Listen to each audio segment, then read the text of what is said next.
Welcome back to Hong Kong Direct, part 2 of the show. We're going to look ahead to the features on Monday afternoon. So a little bit of a change for Racing to Win. It'll be out Sunday night for a look at all 10 races on the card, and it's a really good undercard as well. So Racing to Win on Sunday night. We'll start off, though, with the Sprint Cup here, which actually comes later on the programme. It's race number 9. Big field, though. Wishful Thinker, Computer Patch, Wellington. So impressive winning last time out. He's unbeaten over course and distance. Big Party, Fat Turtle. Regency Lady, a little bit disappointing after his good first up effort. Voyage Warrior, who won this race last year, informed jockey and Ruan Meyer in the saddle, down to Beauty Applause and Sky Field, who was pretty good himself behind Wellington last time out with some sensational final fractions, and Winning Dreamer, another one of the up-and-coming sprinters here in Hong Kong. Matthew Poon rides him from barrier number 6. Should mention as well, Zach Purton riding for Casper Fownes here on Skyfield. It's been a while since that has happened, but Ed, I suppose the obvious place to start here is Wellington. What an incredible win that was for him last time out, equalling Sacred Kingdom's class record. He's a very exciting young horse, and as we touched on at the start of the show, there's no Hot King Prawn. We don't have those sort of horses in the race. We don't have Classique Legend in the race. So I think the young up-and-comers are the horses to focus on, and you can see here they rode him a touch further back. He's always shown a very good turn of foot. He was terrific on this day, and I think even though he's drawn wide, he should settle in the second half of the field, and if he can unleash this turn of foot at set weights, at a lightweight this time out, he's the one to beat for mine, Andrew.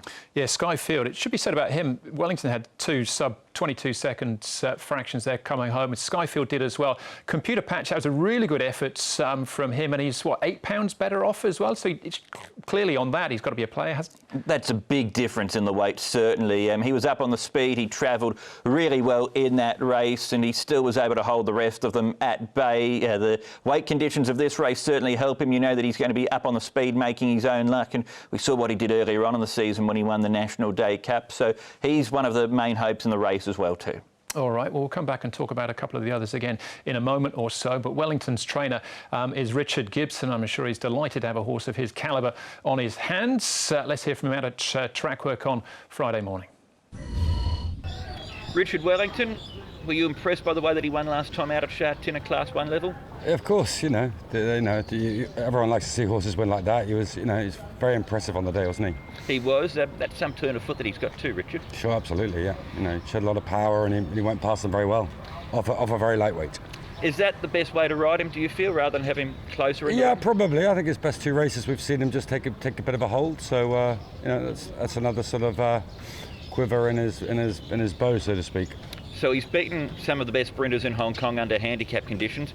What about at level weights on Monday? Well, we just have to see. That's the excitement of racing. There's always an X factor, but we're really happy with the horse's condition, and we'll give it our best shot. So he's come out of that race well, all of those sort of things? We're very happy. Just ticked along, and it was a very nice 3-week window into this race. So preparation's gone very well.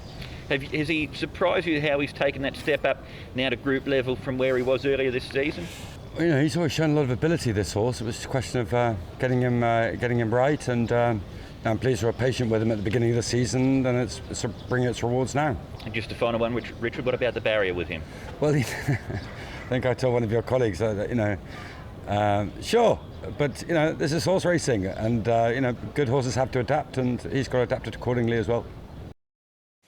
Yeah, it is what it is, isn't it, barrier 12? Not ideal probably, Ed, but it does mean maybe he'll drop back in the field, and possibly it works to his advantage as well, comes at them late. Gives him the opportunity to use the turn of foot that he's got, that we saw last time out. Was probably a silly question to say, were you impressed by that win, Richard? Because we're all impressed by it. It was a really impressive performance, and this is a Sprint Cup for him, so a test now against the good horses at level weights before he goes on towards the Group 1, as most of these will, of course, for the Chairman Sprint Prize, where potentially they'll be up against international opponents from Japan. Yeah, Alexei Badal could hardly hold him as he turned into the straight. We touched on Computer Patch. Who of the others, and deserves a mention here, Voyage Warrior won this race last year. He did. I wonder if that was a bit of a right place at the right time sort of performance. He was up on the speed that day. The track was favouring the on-paces. There was a bit of rain around on the day too, and it was a surprise. He was at around $24 in the betting. He's run a couple of good races since then, but I find him a little bit hard to catch, Voyage Warrior. He is capable on his day, certainly. Skyfield, I love the way that he was getting to the line last time out. Casper Fownes has always been talking up this horse, and we know that he's got the ability and he continues to improve. Computer Patch, we've all already spoken about. I'm inclined to forgive Regency Legend. He's the other one I'd give a bit of a chance to off the massive run that he put in first up, Andrew. All right, fascinating clash, and that is the Sprint Cup. We'll move on then to the Chairman's Trophy. We'll get Ed's selection in a moment. The Chairman's Trophy comes up early. Race number 3, Group 2, 1,600 metres. Southern Legend, third in this race last year. Waikuku, odds-on favourite, beaten in this last year behind Beauty Generation. Kaying Star finished second in that race. We've got Mighty Giant, more than this, beaten favourite behind Kaying Star last time out. And Champions Way is actually £9 worse off with Kaying Star on their last meeting and a beating as well. So Waikuku, I suppose, off his brilliant win last time out. Ed, is he the one to beat? Or Kaying Star was very good as well last time too. He was, and then what about the old warrior, Southern Legend? He rarely puts a foot wrong. He's finished second at his last 3 starts, all of those at Group 1 level. He performed well in this race last year, Southern Legend too. Waikuku, he's a different horse, I think, 12 months on, Andrew. He's a horse that only has a few good runs each season in him, really, as John Size has even admitted to.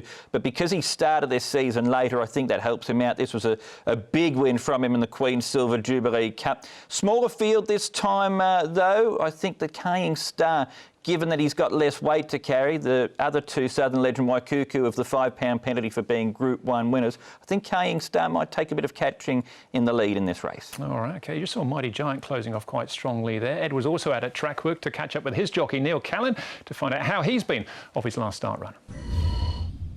Yeah, it was a very good run. He hit the line very strong. You know, the time before I rode him in the mile, he jumped okay, but, you know, I kind of let him run along and he sat outside the lead, and maybe, I suppose, riding him like that over the mile kind of stretched him a bit and he didn't quite get there. But 1,400 next start, he jumped as well. Like, I mean, he wasn't that slow away. He jumped normal, but he just doesn't have that natural early speed. So this time, you know, I couldn't really dig him up to hold a position, so I just left him alone.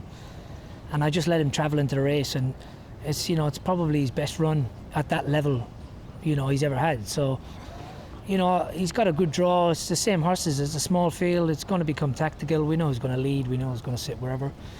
But I think the most important thing with my fella is that he breaks nice and clean, and we just get him on the bridle. And wherever that'll be, you know, that's the way I'll ride him, because I felt like when I let him balance up last time, he hit the line quite strongly. So if he can do the same again, I don't see why he can't run a strong race. I think he's definitely one to be considered, Mighty Giant. The other horse I wanted to touch on quickly was More Than This.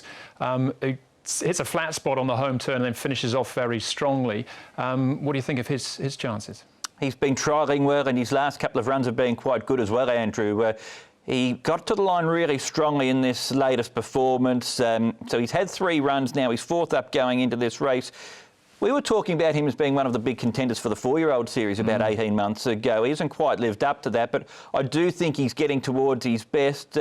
Just the pace scenario where he's going to get to in a small field like this was my concern with him. But I do think he's got the ability to be a contender. Absolutely flying late. The line just comes up a fraction too soon for him. So definite player again. Small field for the Chairman's Trophy. Bigger field for the Sprint Cup. Ed, who do you like?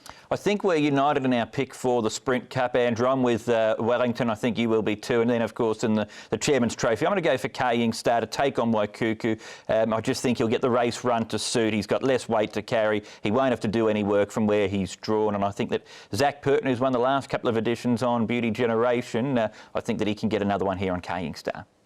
Yeah, definitely Wellington for me. He's the Q horse, Kaying Star. I think Waikuku will avenge last year's defeat. Now, as far as the diary is concerned, heading into this weekend, well, it's not a weekend, it's Monday for us, isn't it, with the 2 Group 2 races. And then Thursday back at Happy Valley after the week off. We had the dirt meeting here last Wednesday night, and then a return to normal action, if you like, with a Sunday programme coming up on the 11th. That's the next week or so ahead for you here in Hong Kong. Ed, enjoy the weekend and enjoy the action on Monday as well. Looking forward to it. Yeah, so am I, Andrew. It'll be a super day of racing, and I think will give us a good guide to where the locals are at heading towards Champions Day at the end of the month. All right, well, that's the show. Thanks for watching. I'm going to leave you this week with a classic, the Chairman's Trophy back from 2007, and Good Baba beating his old rival Armada, or Ho Baba as the locals used to call it. Enjoy this, and we'll bring you all the action from Monday from Hong Kong direct to you. Felix Coetzee just allowing Sir Ernesto to amble to the lead at his leisure. Pleasure.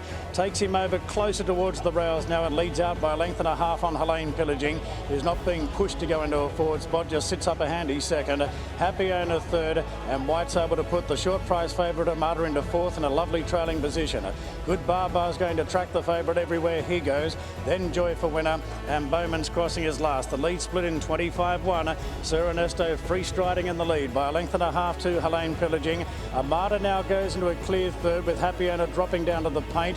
Then Good Barbar, 2 off to Joy for Winner, and Bowman's Crossing being stoked up to take closer order as they race to the final bend, where Sir Ernesto at the 550 leads by a length on Helene Pillaging, pulling pretty hard. Armada third on the outside of Happy Owner. Then Good Barbar, Joy for Winner stays to the inside, and Bowman's Crossing's trying to rev up, getting to the outside. Helene Pillaging raced up and quickly put paid to Sir Ernesto. Now it's down to the business end, and Armada stretches, draws level to Helene Pillaging. Good Barbar gives chase though. It's Armada, 3/4 to Good Barbar, who's running one heck of a race. Good Barbar draws level with Armada. He's got his head in front, Good Barbar. Hands and heels to the line, and Good Barbar beats Armada.